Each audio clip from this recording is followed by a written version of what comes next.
One of the things I have a fascination with is skulls. And yes, I know that sounds a little bit creepy, but it always makes me think that it's a little sad how people look at skulls and they think of it as something terrifying, or especially the image of death, which I think a lot of people look at, they instantly picture something quite terrifying. And this was an image that I had in my head for a very long time while I was pregnant, and I just couldn't get it out of my head. And I just got this image of death being the sympathetic figure looking at life, which is represented as a baby, and I just had to get it out of my system. And this is the image that was in my head and that I eventually drew. I started off with a rough sketch. If you're following me on Instagram, you've already seen the sketch, and I'll always do the sketch on tracing paper so that way I can figure out all the details, and once I have the details clearly established, I'll transfer it onto the paper I want to work with, and then I started adding all the lines. I used 3 different sizes for this. I used a 0.05 sized pen, which was the smallest, and this is absolutely tiny. I used a 0.3 and then eventually a 0.10 sized pen, and that was the largest one that I used. I always start with a smaller pen and then work my way upwards.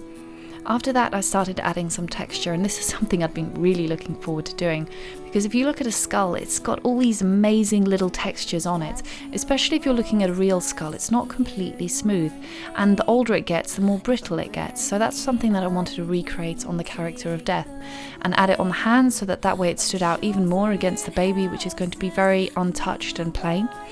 And then that way on the tears, when I'm later on going to gild them, they're going to stand out even more, and depending on how you hold the paper or how you look at it, it's going to reflect in a different way.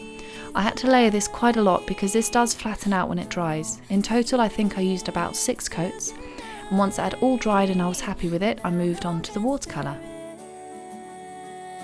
For the watercolour, what I did is for all the flowers is I individually made sure that they all had a little bit of water on it so that when I applied the colour it would create a slight bleeding effect.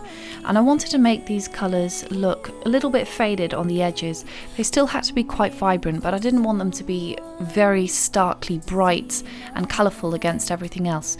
So I wanted to start out with the colour focusing on the centre of the ivy or on the poppy, and then gradually work my way out where it was going to be a little bit more of a muted colour.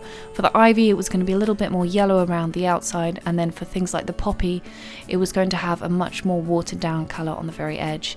And after more and more layers I eventually got to the colours that I wanted to, and I kept layering everything until I was happy with how it looked. Once that was all done, I moved on to the gilding, and what I did is I used some gold powder, and it's not actual gold powder but it's a gold powder pigment, added some water, and then I started adding that to the final piece. So I added a few drops on the poppies, and then I moved on to the main area where I wanted it, which was the tears. So it started off very close to the edge, and then I moved all the way down to the very bottom tier and added a small speck of that on the baby so that it looked like it was reflecting from having looked at the skull. And that's it, I'm done.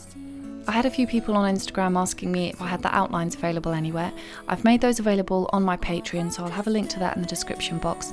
But as usual, with all my pieces, I never keep them. I don't want to look at something that I've done because I always start to nitpick and pull it apart after I've finished.